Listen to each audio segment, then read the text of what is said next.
do do, folks? My name is John Weiskopf. I'm an old newspaper man here in Steamboat Springs. And by old, I mean I used to run the Steamboat Pilot with Charlie Leckenby.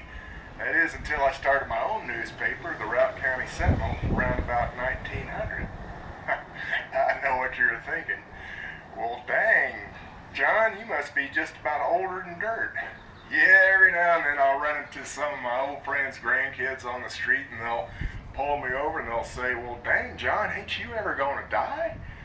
Well, I reckon I'll get around to it, but I'll tell you, there's something about this clean mountain air, clean living, the medicinal hot springs, well, it just kind of keeps a man young. Now I want to tell you a little bit about our beautiful little slice of paradise here in the Yampa Valley. We are sitting in the bottom of a valley that is elevation 6,695 feet. But as you can see, if you look around, your exact elevation is going to be dependent on exactly where you're standing. Now the thing that brought white people here at first was the old prospectors. There was a gold strike up in Hans Peak, about 30 miles north of here. But that petered out pretty fast, and the finding that was really important in the long term was the coal mining. Coal mining was a big business here then, and it still is pretty big now. The other driver of our local economy that was extremely important was the fact that Steamboat in the Yampa Valley is home to some of the most naturally nutritious grasses in the world. And the cattle business was a big booming industry here, and that brought a lot of business, a lot of money into the valley over time as time went on. Now, believe it or not, the number one cash crop back in the early days was strawberries. This valley had some of the biggest, luscious, most tasty strawberries you could find anywhere. Now I reckon the number one cash crop is that dad blame wacky tobacco the kids seem to be so fond of. But, you know, what are you going to do? The Ute Indians were here 400 years before a white man ever showed up. The Utes were pretty easy to get along with, as it turned out. For the most part, they were not a warlike tribe, not like some of the Plains Indians, so they didn't really pose much of a problem to the white man, although they didn't know that. The white men, that is, didn't know that right at first, so they were a little afraid of them. Now, Steamboat Springs is aptly named because there are a number of springs in this town, about 150 to be exact. But what makes it unusual is not the quantity, but the variety. We've got springs that are cool, they're warm, they're hot, they're very hot, and they have each spring has a different mix of mineral content. We've got lithium, we've got soda, we've got iron, we've got sulfur in varying combinations in all these different springs. And these springs are thought to have healing qualities. In fact, the Ute Indians called this place Medicine Springs. Now, the Yampa Valley gets its name from the Yampa plant, which has an edible root that those Utes just love to eat. It was a big part of their diet.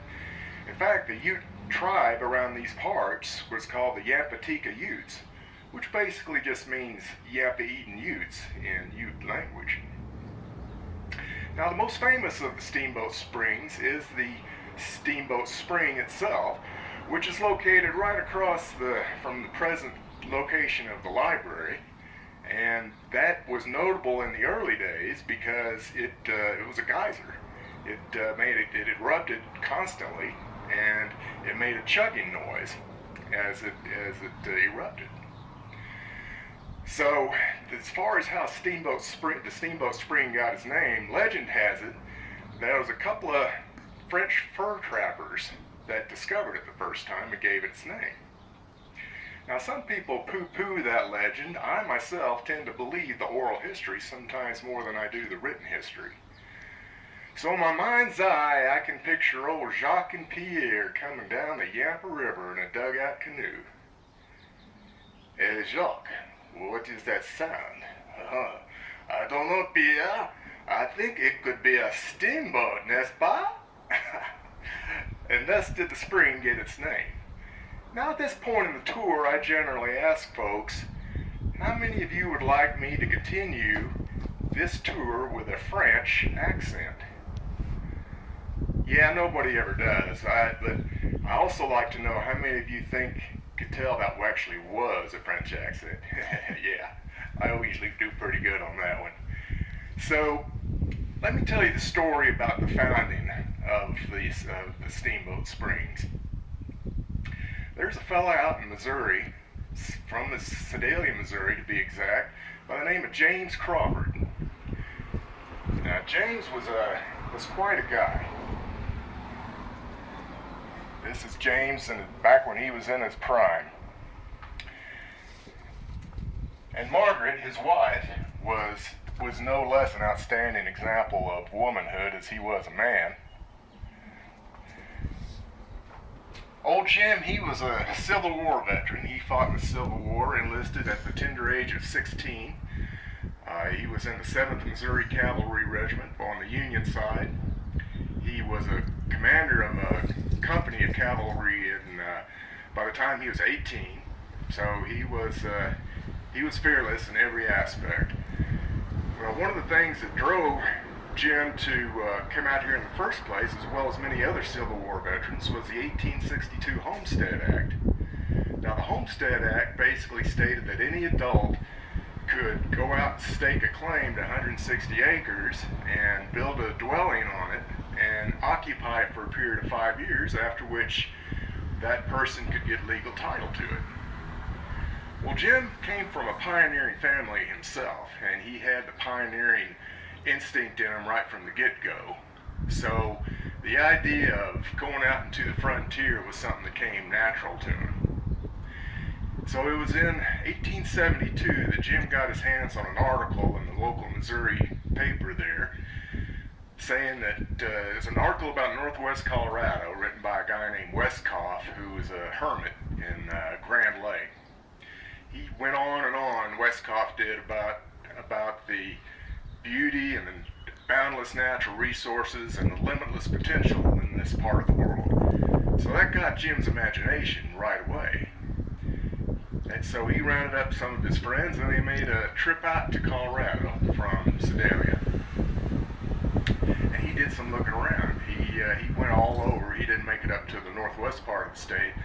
But he saw enough that he decided, I believe Colorado is going to do for me. So he went back to Sedalia. He said, Margaret, so we're selling the farm. We're packing up. We're going to take the kids and we're moving to Colorado. So Jim and Margaret had 3 kids. They had, about the time they were plotting this move, they had Luli, who was 10, they had Logan, who was 7, and they had little John, who was just a 3-month-old baby. Nevertheless, in 1873, they packed up the kids and all their worldly belongings and into a couple of wagons, and they moved out here, and they wagon trained out here with about 5 other families. It took them 35 days to get to Denver from Sedalia, and that in itself would probably be a great adventure to tell, but we don't have time to really talk that much about that. When they did get to Denver, they didn't stick around long, though. They kept heading west, and they ended up in Empire, Colorado, looking for a way over the Continental Divide. He had a mind to go to the other side and see what was there. Well, they came to a big old dead end right there. There wasn't any way across the mountains. Berthoud Pass Road had not been built yet. So they had to winter there in the foothills of Colorado. And Jim wasn't idle during that time. He went exploring and looking for a way to get across the divide. He ran into a fellow named Rollins, who was building a road over in, which subsequently became Rollins Pass. The road wasn't done yet, but he assured Jim that by the time he set out, which would have been 1873, later on that year, he would have that road finished. So that gave Jim some hope that they could find a way over. So they headed up that Rollins Road, which just as a matter of interest later became the Moffett Road and became the route for the railroad when it eventually came over the mountains. So it was Jim, Margaret, and the 3 kids, and a fellow Missourian that helped him out. When they set off to get over those mountains, they found out that they just might have bit off more than they could chew. That road, it turned out, was actually not finished, and there was many obstacles, big boulders in the way that they had to figure out how to get over. Many times what they had to do was to double up on a wagon, take one team off one wagon and hoist the remaining wagon and then turn around and get the other wagon over that way. No one thought they could do it. And in fact, they didn't really think they could do it either, except there wasn't any stopping them, and they did do it. But Jim said when he was telling about this that sometimes those wagons would be just about straight up and down going over those rocks. So obviously, Margaret and the kids couldn't ride in the wagons as they would have otherwise done when the going was that tough.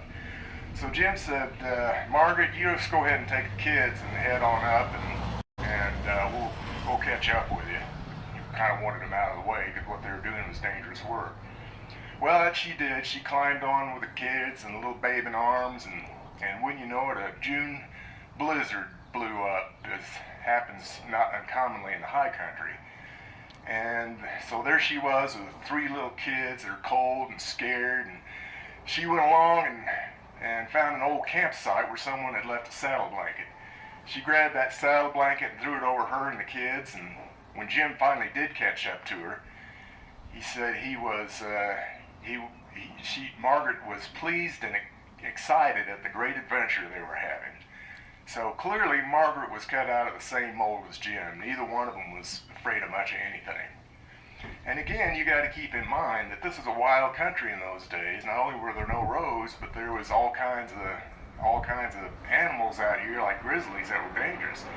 What they were really afraid of was the Indians. They didn't know if they were going to be hostile or not, so they were heavily armed just in case. As it turned out, that they didn't have any problems with the Utes. But they got as far as that summer. They got as far as Hot Sulphur Springs, which is about 80 miles southwest of here, or I should say southeast of here. Jim built a cabin there, and they were actually just fine there. But Jim wasn't satisfied. He could have just decided to stay in Hot Sulphur Springs. That's a nice place, but he wasn't done exploring. He was looking for something. He just didn't know exactly what it was. Now there was a road, a little bit of remnants of a trail that was blazed by Sir George Gore, an Englishman that came through 20 years earlier. And so him and his friend followed that trail. They followed it as far as the present-day town of Yampa, which is 30 miles south of here. At that time it was called the Gary Park. There wasn't any town there or anything, but it was a place that people frequently camped by the river when they were prospectors and such.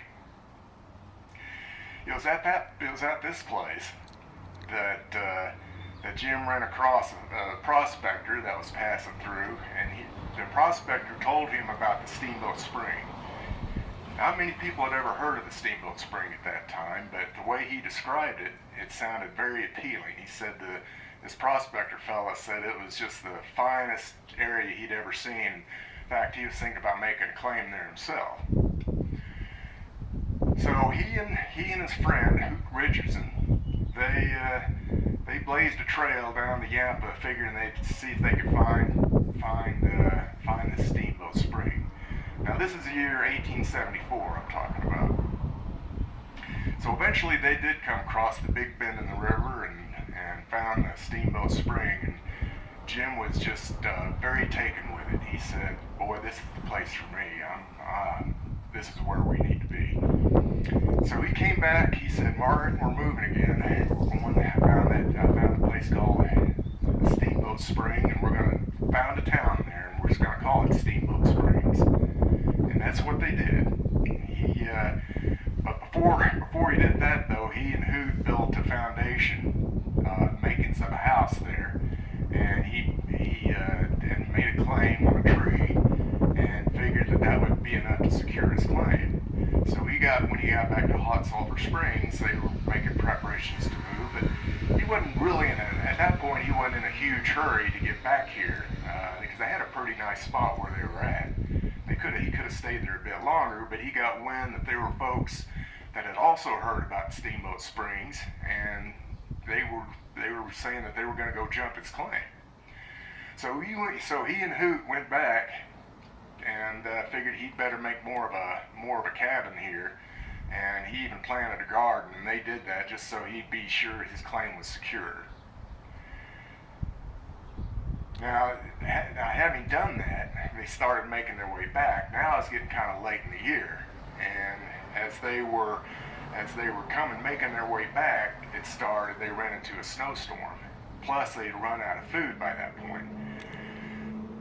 Now, on the way in, they had enough food, they thought, for the trip, and they were making flapjacks, and he burned the flapjacks, and he burned them so bad he just threw them out. On the way back, when he didn't have any food and they were starving, he said, "Hoot, I believe I can find those flapjacks." And so he did. He brushed the snow off of them, and Jim reckoned that those were the best flapjacks he'd ever ate. So they came out here. It was the following year. They had one more winter in Hot Sulphur Springs. He brought Margaret and the kids out here in 1875, and he finished the cabin, and they made it a habitable place. Jim said, it was a lonely existence, but there's nothing like having stuff to do all the time that makes you forget about being lonely. He was constantly working and had things to do and getting food and building things and such, and Jim could build anything.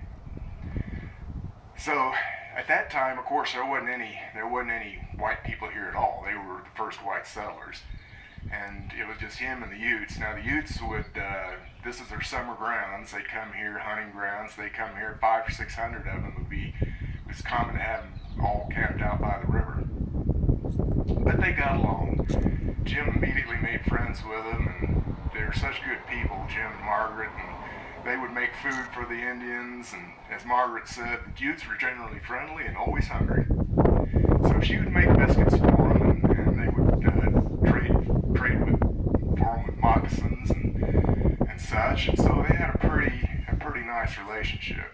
Now the following year, 1876, was an auspicious year, because not only was that the centennial of the good old USA, but that was the year that Colorado became a state. And Jim, being a patriotic man that he was, he wanted to celebrate that 4th of July, 1876, and meaningful as it was. And his family had sent out a big old American flag for him to display for the celebration of the holiday. So there they were, and Jim fashioned a big old lodgepole pine flagpole where he could run that flag up. So 4th of July, 1876, it was Jim and Margaret and the kids and about 50 or 60 Ute Indians celebrating the 4th of July. So he pulled out that big old flag, and the Utes saw that flag, and they're a little skittish, because usually when the appearance of that flag meant trouble for them. But he calmed them down, and he had a system rigged up where he was going to run that flag up his flagpole. And I might mention here that this fella here, Jambon Ii, he was Jim's good friend. They were friends and allies right from the start. So Jambon Ii was one of the witnesses of that first 4th of July, along with his little 15-year-old nephew, Paul Winter. Now, that flag got stuck halfway up, and Paul Winter shimmied up that pole and got it unstuck, and they got it all the way to the top. I mention that because Jambon Ii and Paul Winter are neither forgotten. There's many things around here named after Jambon Ii, including a street right here in Old Town, and also there's a Paul Winter Street. So these people are still in the collective memory, you might say. Now, Jim had to go down to Denver every now and then, because he, even though they had all the food they could eat here, they didn't have things that they would like to have, everything they'd like to have, like flour and coffee and sugar and salt. So he'd make trips down to Denver every summer to get those supplies. Going down to Denver at that time was no easy task. It was about a two-week trip. But he did it, and while he was down there, in 1878, he ran into, he went by the governor's office, Governor Rout, who was the first governor of Colorado. He said, "Governor, you know, we're up here trying to settle this Steamboat Springs, Yampa Valley, and we're completely cut off from the outside world. We'd sure like to have some mail service here." And Governor Rout said, "By golly, Jim, you were right. You're the postmaster." So Jim was the first postmaster, and you can just guess who the first assistant postmaster was. Yep, Jim and Margaret. They ran the post office here, and so they didn't get mail all the time, but every couple of weeks or so. And the wintertime, it was particularly difficult to get mail in, but those mail carriers did it. They would come in on skis and make the trip from Hot Sulphur Springs, and they were a hardy lot coming through that snow, which the Utes said was, they described as being 3 ponies deep. Deep, deep snow. That's why they didn't hang out around here. Now, the following year, 1879, there was a tragic incident that took place. The Ute Indians were confined to the reservation, and for the most part, the federal government sent out an Indian agent by the name of Nathan Meeker, and Mr. Meeker unfortunately had no concept of what the Ute ways were, and he thought that the best thing for them to be would be to become farmers. The Utes, of course, didn't want any part of that. They'd had hundreds of years of doing what they did, and they didn't feel like they needed any help with their lifestyle. And then when Nathan Meeker, when he insisted and he plowed up the field that they were used for racing their ponies, well, the Utes pushed back, and they were angry. Seeing that, Mr. Meeker called in the cavalry to calm them down, and it had the opposite effect. As soon as they got wind that the army was on the way, well, they killed Mr. Meeker and 10 of his employees and took three female captives. And there was a Major Thornburgh that came out with a column of cavalry that the Utes ambushed when he was on the way out here. And they killed about 50 of them, including Major Thornburgh, who was leading the assault. Now, just as an interesting side note, back here at Old Town, there's a couple of streets called Douglas and Thornburgh. Now, Douglas was one of the Ute Indians that led the assault on the cavalry. They called him Douglas because he had an appearance somewhat similar to Stephen Douglas.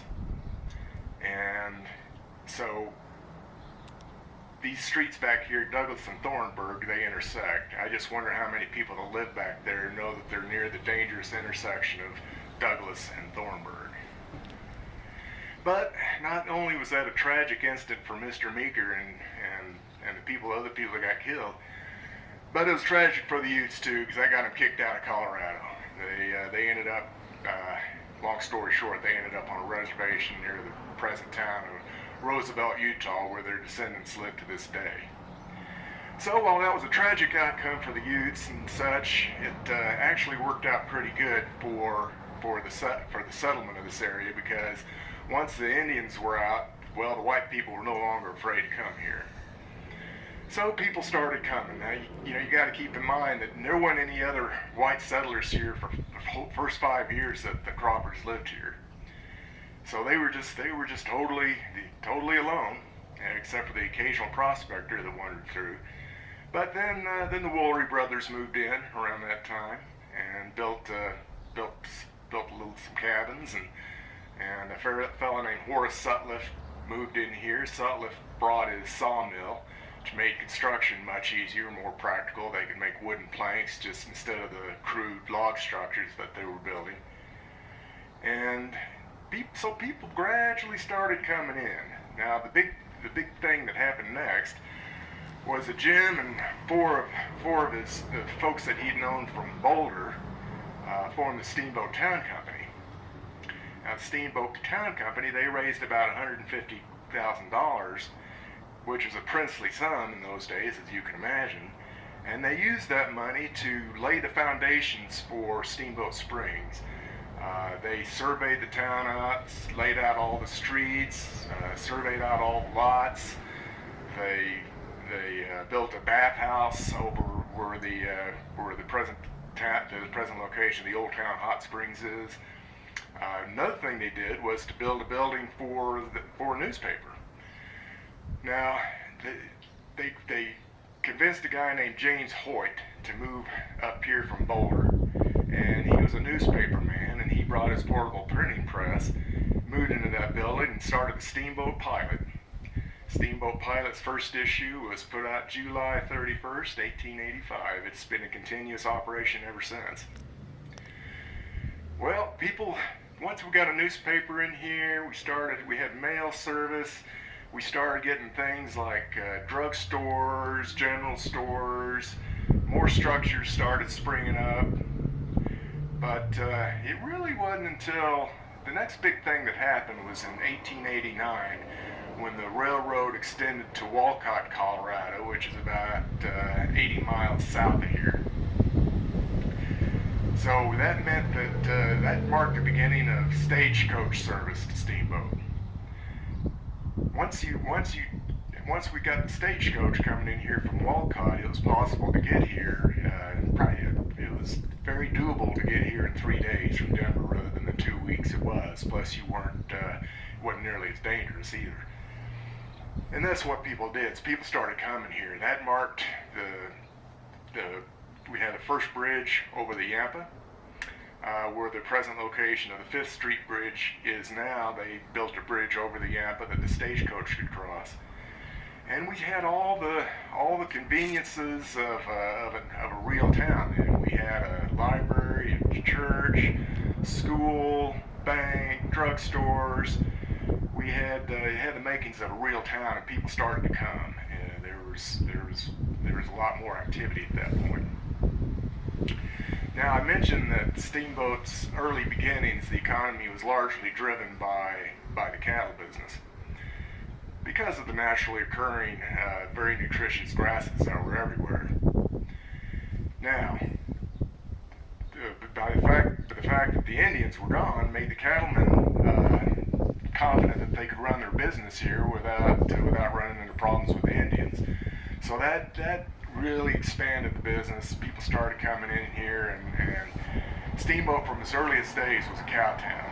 It was populated by cowboys who had bucking contests and horse races right here on Main Street. And you can still see some of the ghostly remnants of that to this day, but it's largely gone. But it was quite a cow town. Now, Jim and his lot, founding fathers, they were a strictly Victorian era people, very straight-laced conservative. Right from the get-go, they didn't abide by any drinking in Steamboat.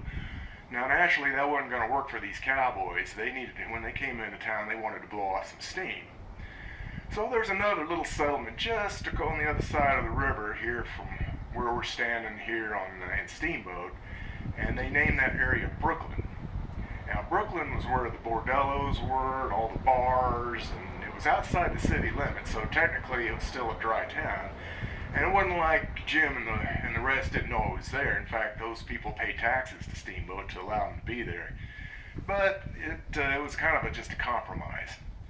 So not only was that where the sporting houses and the gambling and the bars were, but it's also where people came out to play baseball and where they did the rodeoing.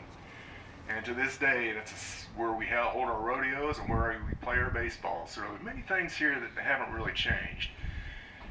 You know, I also should mention that Jim and Margaret, in addition to being people that were fearless and brave, they were good-hearted people and never turned away anybody in need, and always had a meal for you if you were passing through and gave you a place to stay. They were kind, generous, good-hearted people, and well, we like to think that spirit still lives here in Steamboat, passed down by Jim and Margaret. So here's to you, Jim and Margaret. Let's go for a walk. Now, what we're standing in front of here, of course, is the Tread Pioneers Museum. It's located in the old Zimmerman House, built around 1900. The museum has been in existence since 1959. This house was moved to this location in 1988. It used to be about 3 blocks south of here. And this is the picture of the old Zimmerman House. back in its earliest days. Okay, now you can cut. Now what I'm standing in front of here is the museum annex. This is the old Utterback house, the home of Doc Utterback. This house was also moved from another location just a few blocks south of here, and it was moved here in 1997. This is what the old Utterback house looked like back in the early days. This here is St. Paul's Episcopal Church. It was built in 1913 in the space of 90 days by Art Gunbrecht out of Dakota sandstone. This Dakota sandstone was quarried just right up on Emerald Mountain there. There's an old rock quarry there, and that's where many of the building materials came from, was from that rock. Now in the early days, all the buildings had to be constructed from local material. They couldn't bring anything in from the outside. So you'll see a lot of these early buildings are made out of either this Dakota sandstone. They acquired the ability to press bricks out of local clay. But most of the early structures were made of wood. Sometimes just log structures and sometimes plank wood. But there's not many of those left in this downtown area because they all burned down at some point. See, that was a problem. Steamboat didn't have a fire department until 1904, and even when they did have a fire department and the ability to put out fires beyond bucket brigades, sometimes if a hot fire happened in the winter, well, you know, they couldn't navigate around the snow to get in there and put it out, so they had a lot of structures burned down, unfortunately. This here is St. Paul's Episcopal Church.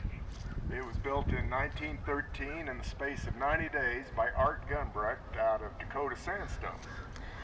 This Dakota sandstone was quarried just right up on Emerald Mountain there. There's an old rock quarry there, and that's where many of the building materials came from, was from that rock. Now in the early days, all the buildings had to be constructed from local material. They couldn't bring anything in from the outside. So you'll see a lot of these early buildings are made out of either this Dakota sandstone. They acquired the ability to press bricks out of local clay. But most of the early structures were made of wood. Sometimes just log structures and sometimes plank wood. But there's not many of those left in this downtown area because they all burned down at some point.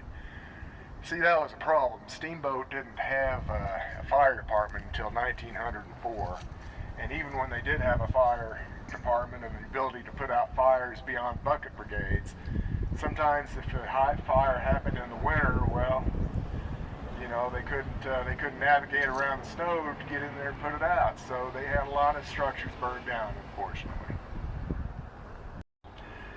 I'm standing in front of the laundry building, built in 1913 out of pressed brick. It was Northwest Colorado's first full laundry service. They'd go around to these ranches all over Routt County, and they would collect their laundry, bring them in here, clean and press them, and deliver them back to the ranches in a week's time. Very successful business. This is a picture of the laundry during its heyday of operations. Looks like some happy folks there cleaning clothes. This was a unique operation here in Northwest Colorado, the only one of its kind, giving the people in Steamboat another reason to be proud. It operated as a laundry until the 1960s, and it's been a restaurant businesses ever since then. Now, one thing I wanted to mention was, if you think about living in Steamboat Springs in the winter, back in the early days, you didn't have plows, you didn't have really much of any way of getting around. Here's a picture of Charlie Harwig standing out on Main Street in the winter back in the early days. You see all that snow. So people, the only way they could get around really, if they got around at all, was on skis.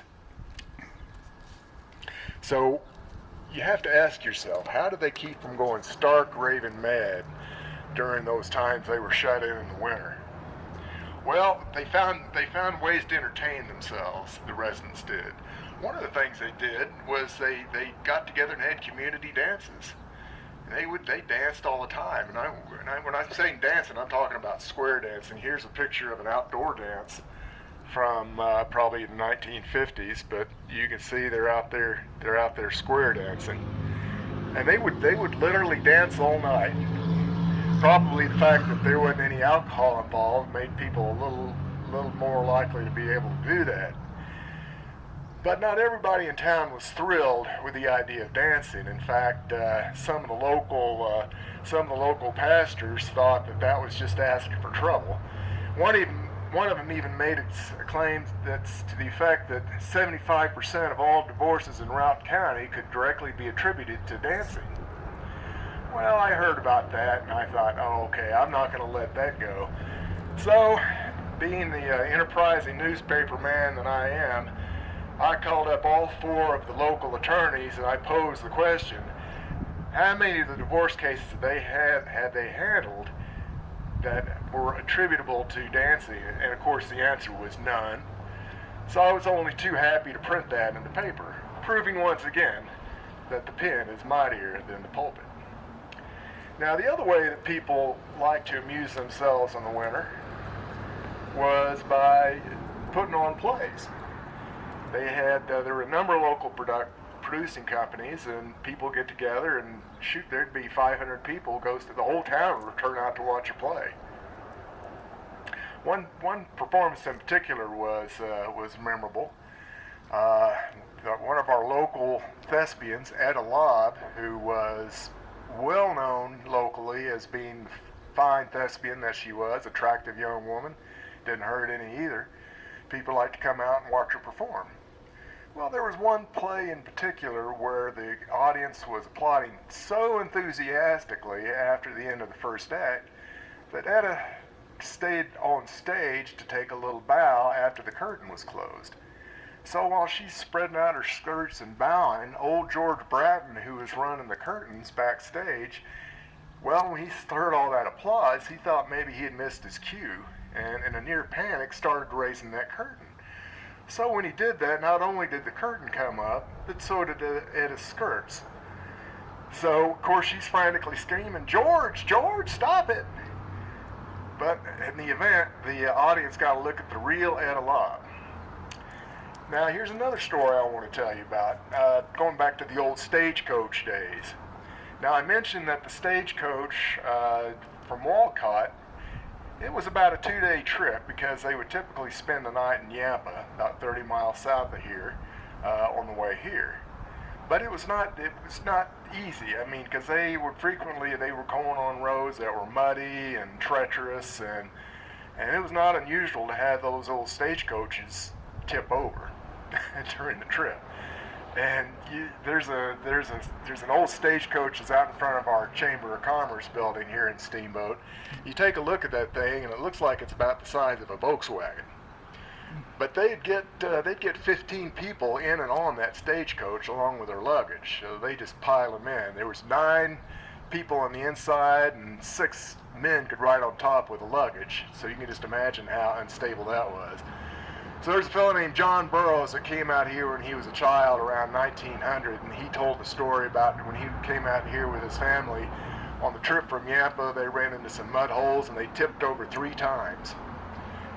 So he said usually the first indication that the stagecoach was leaving the vertical was a sight of husbands and handbags flying through the air. But I don't think anybody was ever killed, although God knows how they kept from it. All right, what we're looking at here across the street is the old Chamber of Commerce building. It was a building that was designed by Eugene Sternberg, who was a very well-known architect. This building dates from 1963. This is Usonian architecture. As you can see, it is a unique design, butterfly roof. Usonian architecture known for blending in with a local environment. Very nice building. Eugene Sternberg built actually built 3 buildings here in downtown, one being the YVEA building and the other the Methodist Church, which we'll walk by here in a little bit later. And just down the street here, you've got the Bud Warner Memorial Library. I always tell people the library is one of our real treasures. It's just a wonderful library, named after Buddy Warner, who I'll tell you about here a little bit later, the town's favorite son. And on that site was the old Cabin Hotel. Now that's right next to the railroad depot. So there's a beautiful old wooden 100-room hotel on that site up until 1939, when unfortunately it burned down in the space of they say from the time it started burning till the time it burned down all the way to the ground was just 1 hour. Unfortunately, there was 2 people that lost their lives in that fire. That's the only, for all the fires though that they had here, that's the only 2 fatalities that I'm aware of where people did lose their lives. I'm standing across the street here from the old Steamboat Pilot Building. This building was built out of Dakota sandstone, quarried right up here on Emerald Mountain back in 1909.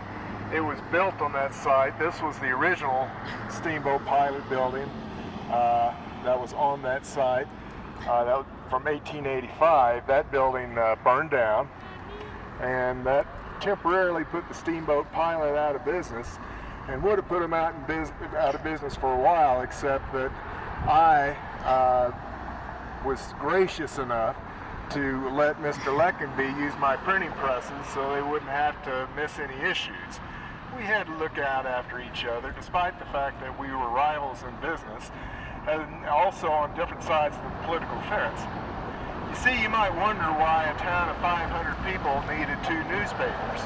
Well, the simple answer is because we had a lot of political opinion in our newspapers, and the readers of the Routt County Sentinels were the rabid Republicans, whereas the readers of the Steamboat Pilot were the devout Democrats.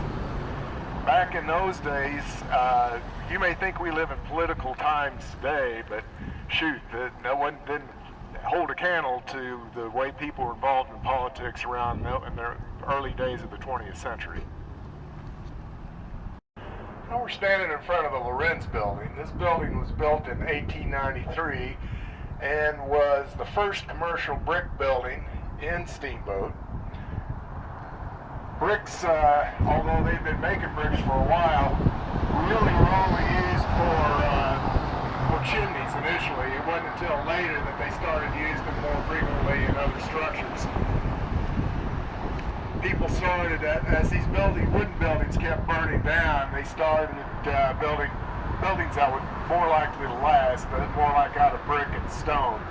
Now this building was originally part of the Hugo store, which is next door. It was a warehouse, but it's most notable because it was the site of the county seat beginning in 1912 until 1923. You had all of your county offices in this building.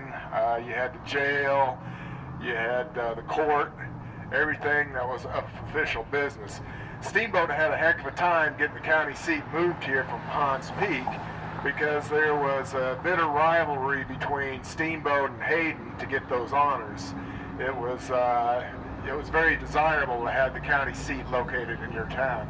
Prior to that time, the county seat was in Hans Peak, and nobody liked that because there wasn't anything up there anymore, and it's 30 miles away, and you had to go through in the winter. It was just a real chore to get there. So until the county seat moved here in 1912, you had to go all the way up to Hans Peak to try a case or to put somebody in jail or conduct any county business. So it would have been moved a lot sooner if it hadn't been for those dadgum Hayden people. They fought us all the way. Now the other thing I want to mention about the Lorenz Building here, and many of these buildings, these old buildings in downtown, the common theme of the architecture is what they call 20th century commercial. And one of the really distinguishing factors in 20th century commercial architecture is this intricate brickwork you see on top, and they tend to have these parapets and transom windows. There are many characteristics if you look closely at these buildings, and I'll point this out again. They all have kind of a common theme, very charming and very typical of these old western towns. So what you're looking at across the street there is Harwig's. It's a restaurant now, but it used to be Harwig Saddlery. It's the oldest wooden building remaining in downtown. This building was constructed in 1901. As you can see, if you take a close look at that architecture, it's different. It's not 20th century commercial. This is what they call 19th century commercial architecture. It was originally a drugstore from 1901 to 1916, and was from 1916 up until the 1970s. It was Harwig Saddlery. He made tack and saddles and other leather goods out of that place. This is what the Harwigs looked like in the 1950s. And as you can see, it used to have a cowboy painted on the front by a noted Western artist. They had to move that cowboy inside because they needed to repaint it. But you want to take a look at that old cowboy, you can go inside there. I'm standing in front of the FM Light Building. Been in business since 1905, making it the second oldest continuously operating business in Steamboat after the Steamboat Pilot. Frank Light moved here from Ohio in 1905, and for health reasons. He suffered from asthma, so he was one of the early health people that came here. Now, one of the remarkable things about FM Light is that how successful it's been over the years, considering when they moved in here, there were already 3 other general merchandise stores in town. But FM Light was a little different, specializing right from the start more in Western apparel, and they've been a very successful business here. All right, I'm standing in front of Allen's Clothing. It's been a clothing store for some time, but beginning in 1916, it was the Orpheum Movie Theater, where they showed silent movies. And they were a pretty popular place until they started showing talkies across the street at the old Chief Theater in 1927. Now, the Chief Theater was built by an actual Indian chief from Oklahoma by the name of Harry Gordon. That's where it got its name. But it's been a movie theater, or a theater of some sort, ever since its inception back in 1927. Now I'm standing in front of the Besame Building. What's what it is now. It's a restaurant. That's an old building built in the early 1900s, as you can see out of that Dakota sandstone. This is what it looked like back in the day, and as you can see, it hasn't changed very much in appearance. That peak is gone. No one knows what happened to that.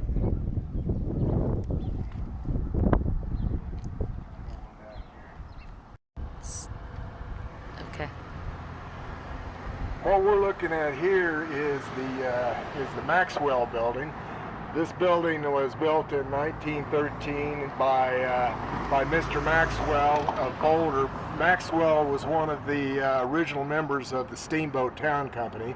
He was very influential in the town's history.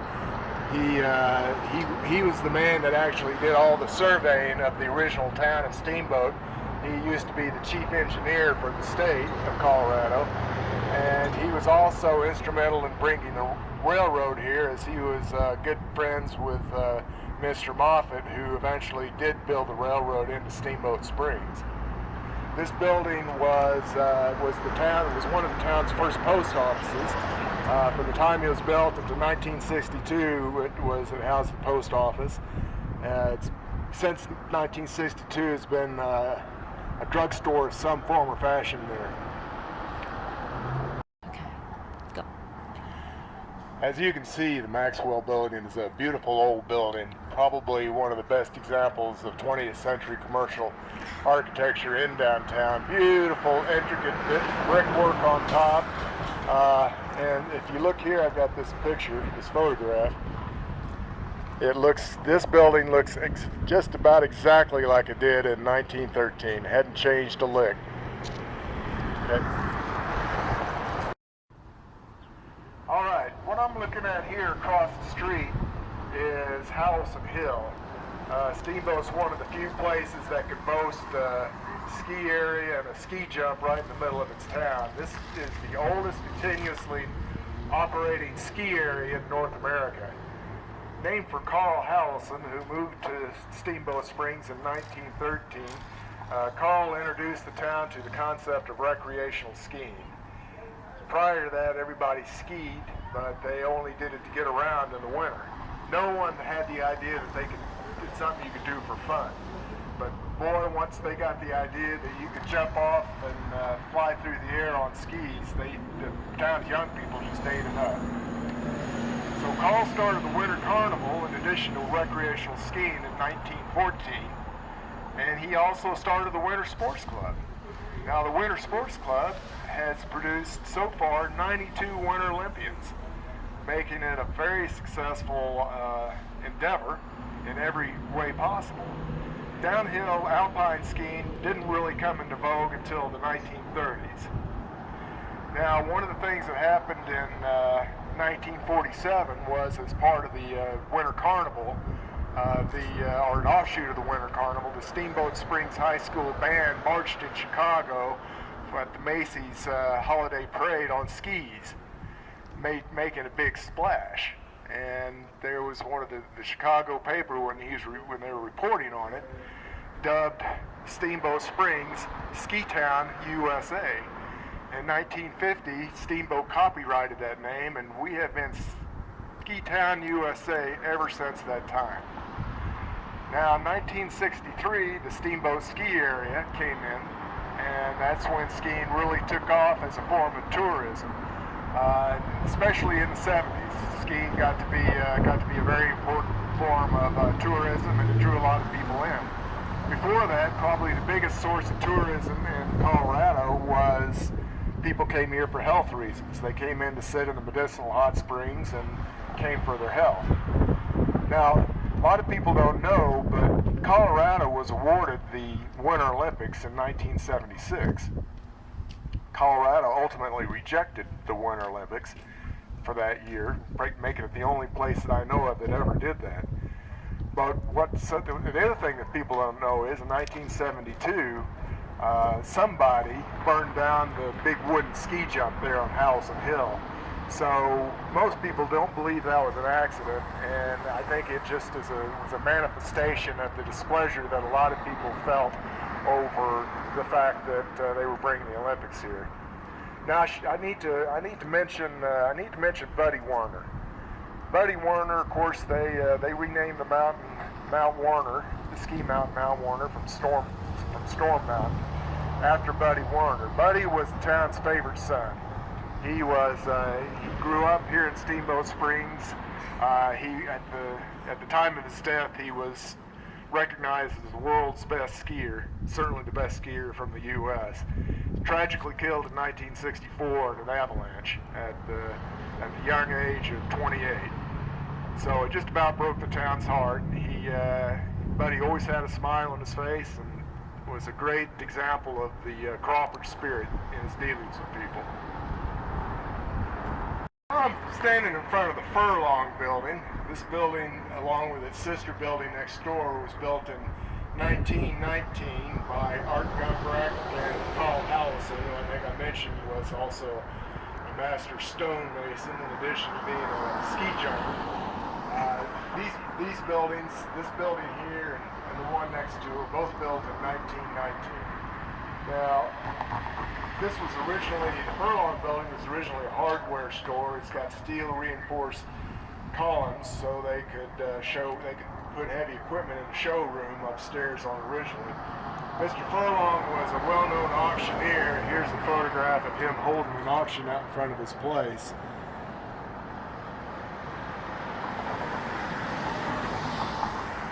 And the building next door here, which currently houses the Wildhorse Gallery, is known as the Routt County National Bank Building. Well,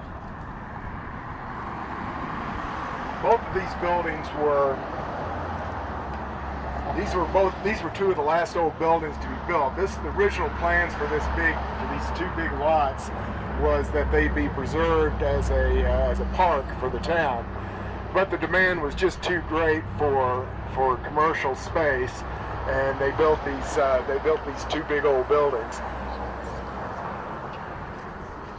So it would have been nice to have a park here, but we're kind of glad to have these nice old buildings here too.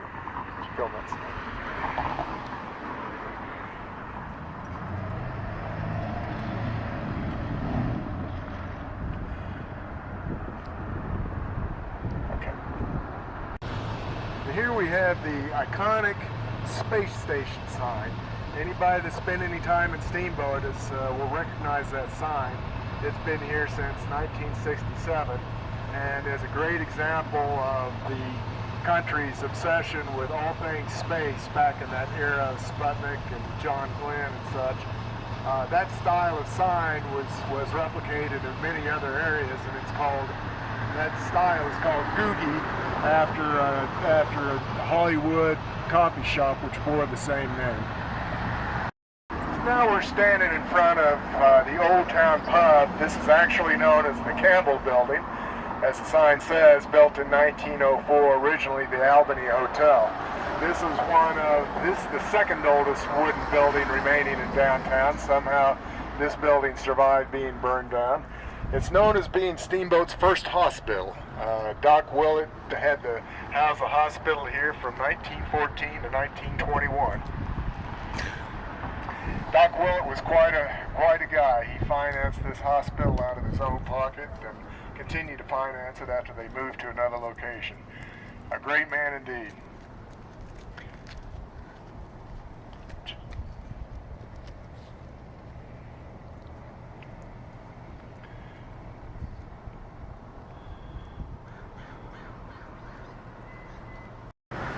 Now we're standing in front of our beautiful Routt County Courthouse, built in 1923 out of materials imported in from Denver. You see the blonde brick. That was not something that was made around here. But beautiful building. I can only imagine Jim Crawford being here for the dedication of this building. He must have had tears in his eyes to see where his dream had blossomed into this grand old building. This building was built for $120,000 in 1923, and in my mind this represents the end of one era and the beginning of another era. This was the end of the pioneer era and the beginning of the modern era. Now this fine old house here is known as the Jambon Ii House, built in 1888 by Swiss brothers Jambon Ii. They made shoes out of this building, and they also made skis. They were the first makers of commercial skis in Steamboat Springs. Now across the street is the old Christian Science Building Church, built in 1934. Margaret, our town mother, she brought Christian Science to Steamboat in 1908. This building has been continuously used as a church since 1934. Still has no running water inside. Okay. Now we're standing in front of the Methodist Church. This is another Eugene Sternberg creation. One of the notable things about this building is this bell. A lot of people don't know it, but that bell was the first bell to cross the Rocky Mountains. A fellow by the name of Dennison came here in the 1880s, and he came here for health reasons. He had tuberculosis, and he was hoping the medicinal springs and such would give him a cure, but he died after only a couple of years. But his family was so impressed with the way he was treated and received in Steamboat that they donated 1,000 books to the city to form the nucleus of Steamboat's first library. In addition to sending those books, they sent this bell. And this bell, as I say, is the first bell to cross the Rocky Mountains. It's been here a long time. That bell was originally in this old church, the Union Church, built in 1884. That was the home of that bell originally, and of course, this church was located just about a block away on Pine Street. and it unfortunately burned down as well.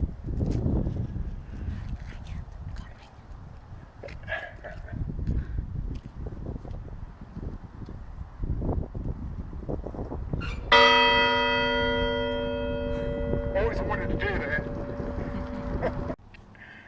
Well, that's the end of the tour, folks. I hope you enjoyed it. There's a lot of history in this town, just as there are many other small towns out west here, but this just happens to be our favorite. Thanks for watching, and come on back to Steamboat.